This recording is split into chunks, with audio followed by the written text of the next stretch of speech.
Om Sai Ram, Sai Satcharitra, Chapter 20. This chapter covers the following. Daskanu's problem solved by Kaka's maid. In this chapter, Hemat Pant describes how Daskanu's problem was solved by Kaka Sahib Dikshit's maid. Preliminary. Sai was originally formless. He assumed a form for the sake of his devotees. With the help of the actress Maya, he played the part of the lead actor in the big drama of the universe. Let us remember and visualize Sri Sai. Let us go to Shirdi and watch carefully the programs after the noon Aarti. After the Aarti ceremony was over, Sai used to come out of the masjid, stand at its edge, distribute udi, that is ashes from the fire Baba kept burning all day in the masjid, to his devotees with very kind and loving looks. The devotees also got up with equal fervor, clasped his feet and stood there staring at him, enjoying the shower of udi. Baba passed handfuls of udi into the palms of his devotees and marked their foreheads with udi with his fingers. The love he bore for them was boundless. Then he addressed each of the devotee individually as follows: "O Bhav, go, have your lunch. Anna, go to your lodgings. Bapu, enjoy your dishes." In this way, he accosted each and every devotee and sent them home. Even now, one can enjoy these sights. If one brings into play their imagination, they can visualize and enjoy them. Now, bringing Sai before our mental vision, let us meditate on him, from his feet up to his face, and prostrate before him humbly and lovingly. Let us now respectfully revert to the story of this chapter, the Ishavasya Upanishad. Daskanu once started to write a Marathi commentary on the Ishavasya Upanishad. Let us first give the readers a brief summary of this Upanishad before proceeding further. It is called a Mantropanishad as it is embodied in the mantras of the Vedic Samhita. It constitutes the last chapter of Vajasaneyi Samhita, that is Yajurveda, and it is therefore called the Vajasaneyi Samhitopanishad. Since it is embodied in Vedic Samhitas, it is regarded as superior to all other Upanishads which occur in the Brahmanas and Aranyakas, that is, explanatory treatises on mantras and rituals. Other Upanishads are considered to be commentaries on the truths mentioned briefly in the Ishavasya Upanishad.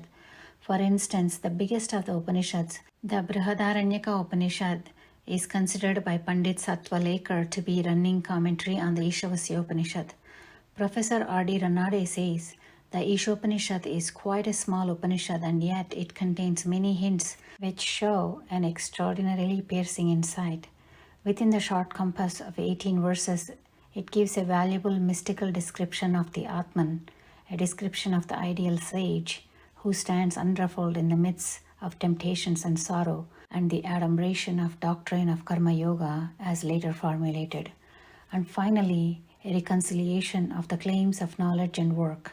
The most valuable ideas that lie at the root of the Upanishad are that of a logical synthesis between the two opposites of knowledge and work, which are both required according to the Upanishad. That is, page 24 of the Constructive Survey of the Upanishad Philosophy. In another place, he says that the poetry of the Ishopanishad is a co-mixture of moral, mystical, and metaphysical. From the brief description given above, anyone can see how difficult it is to translate this Upanishad from Sanskrit into a vernacular language and summarize its exact meaning. Daskanu translated it into Marathi verse by verse, but as he did not comprehend the gist or essence of the Upanishad, he was not satisfied with his performance. He therefore consulted some learned men regarding his doubts and difficulties and discussed it with them at great length. They did not solve his doubts, and nor did they give him any rational and satisfactory explanation. So Daskanu was a little restless about this matter. The Sadguru is the only one competent and qualified to explain. As we have seen, this Upanishad is the quintessence of the Vedas. It is the science of self-realization. It is the weapon which can rend asunder the bondage of life and death and set us free. Therefore, Daskanu thought that only he who has himself attained self-realization could give him the true interpretation of this Upanishad. When nobody could satisfy Daskanu, he resolved to consult Sai Baba about this. When he got an opportunity to go to Shirdi, he saw Sai Baba prostrated before him and mentioned his difficulties about the Ishavasya Upanishad and requested Baba to give him the correct solution. Sai Baba blessed him and said, You need not be anxious, as there will be no difficulty in this matter. Kakas, that is Kaka Sahib Dikshit's maid, will solve your doubts at While Parley in Bombay on your way home. The people who were there heard this and thought that Baba was probably joking and said, "How could an illiterate maid solve difficulties of this nature?"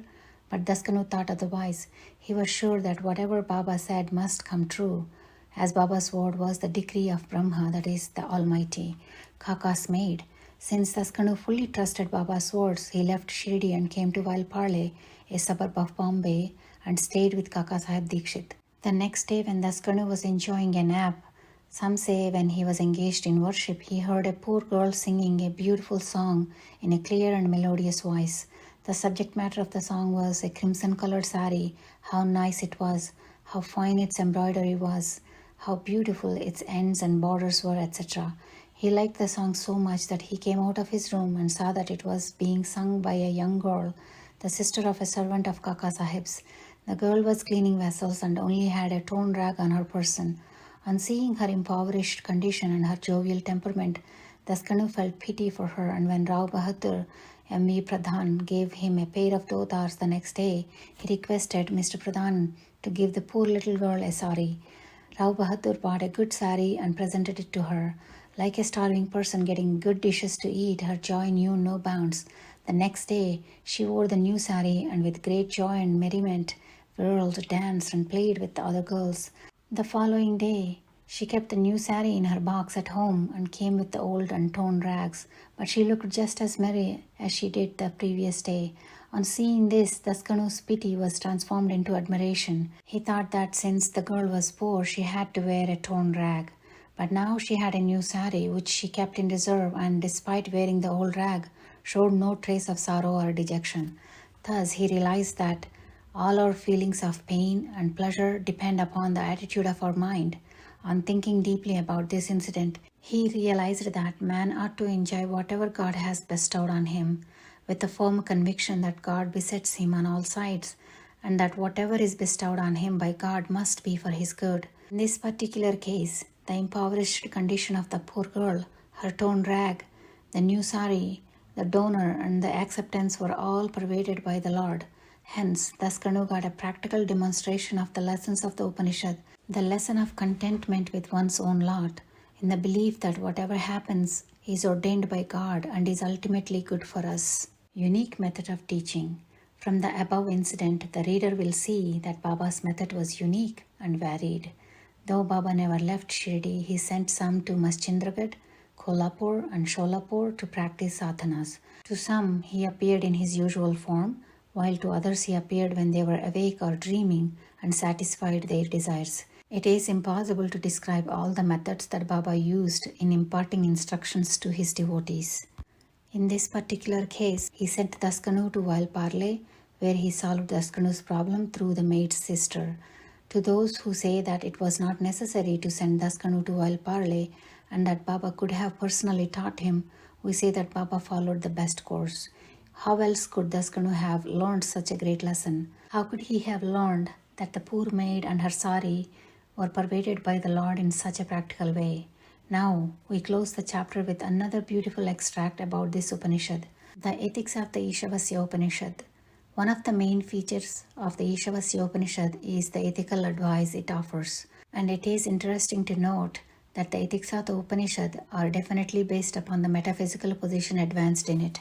The very opening words of the Upanishad tell us that God pervades everything. As a corollary from this metaphysical position, the ethical advice it offers is that man ought to enjoy whatever God bestows on him, in the firm belief that whatever is bestowed on him by God must be good. It follows naturally that the Upanishad should forbid us from coveting another man's property.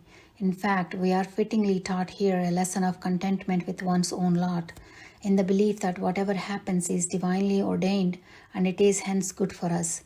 Another moral lesson is that man must spend his lifetime always performing actions, especially the karmas enjoined in the Shastras, with the mood of resignation to his will.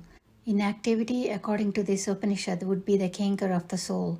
It is only when a man spends his lifetime in doing actions in this manner that he can hope to attain the ideal of Naishkarmya. Finally, the text goes on to say that a man who sees all beings in the self, sees the self as existing in all beings, and for whom everything that exists has become the self, can never suffer infatuation.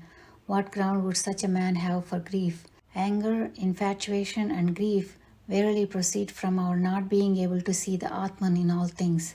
But a man who realizes the oneness of all things, for whom everything has become the self, must ipso facto cease to be affected by the common foibles of humanity. From page 169 to 170 of The Creative Period by Messrs. Bellwalker and Ranade. Bow to Sri Sai, peace be to all. This brings us to the end of Sai Satcharitra, chapter 20.